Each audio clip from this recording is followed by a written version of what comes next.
மக்களே, என்னன்னாங்க ஷேர் ஆட்டோவில் வந்துட்டு இருந்தேன். அப்போ 2 பேர் பேசிகிட்டு இருந்தாங்க. அவங்க 2 பேருக்கும் 55 to 60 வயசு இருக்கும். ஸோ அவங்க 2 பேரும் என்ன பேசிகிட்டு இருந்தாங்களா, ஏயா அரசியல்லாம் சும்மாவா, அவன் வரவன்லாம் அரசியல் கட்சி ஆரம்பிக்கிறான், அரசியல்னா என்னன்னு தெரியாது இவங்களுக்கு, பரம்பரையாக அரசியலில் இருக்கிறவன் அத்தனை வருஷம் அரசியல் கட்சி நடத்துகிறவனே திக்கி திணறான், என்ன செய்யறதுன்னு தெரியாமல் புதுசாக 4-5 பொடி பசங்களை சேர்த்துக்கிட்டு நானும் கட்சி ஆரம்பிக்கிறேன்னு ஆரம்பித்து எடுத்த உடனே சிஎம் ஆகணும் அப்படின்னு நினைக்கிறது என்னையா நியாயம் அப்படின்ற மாதிரி சொல்லிட்டு இருந்தார்.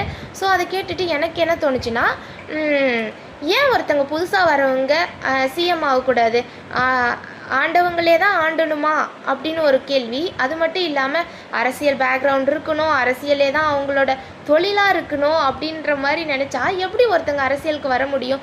ஒருத்தர் அரசியலுக்கு வரணும்னா அவங்களுக்கு ஒரே ஒரு தகுதி என்னவா இருக்கணும்னா, மக்களுக்கு நல்லது பண்ணுறவங்களா இருக்கணும். அது ஒன்று மட்டும்தான் எனக்கு தோணுது.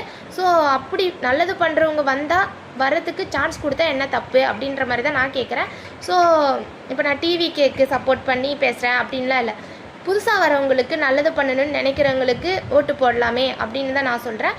ஓகே, இதெல்லாம் தாண்டி நம்ம ஒரு அரசியல் கட்சி தலைவரை நம்ம இவ்வளோ வருஷமாக தேர்ந்தெடுக்கப்பட்ட அந்த அரசியல் தலைவர் அந்த 5 வருஷத்தில் அவங்க சொன்ன எல்லாத்தையும் நிறைவேற்றினதா சரித்திரமே கிடையாது.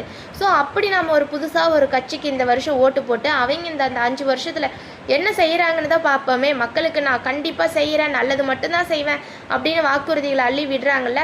ஸோ அவங்க என்ன தான் செய்கிறாங்கன்னு பார்த்துருவோம். இந்த 5 வருஷத்தில் நம்ம இத்தனை வருஷம் விட்டதெல்லாம் பிடிக்க போகிறதில்ல, இல்லை பிடிச்சதெல்லாம் விட போகிறதில்ல. ஸோ சான்ஸ் கொடுத்து தான் பார்ப்போமே அப்படின்றது என்னோட தனிப்பட்ட கருத்து. உங்களுக்கு என்ன தோணுதுன்னு மறக்காமல் கமெண்ட் பண்ணிட்டு போங்க. ஸோ எந்த கட்சியும் நான் சப்போர்ட் பண்ணியும் பேசலை, எந்த கட்சியும் நான் தப்பாகவும் பேசலை.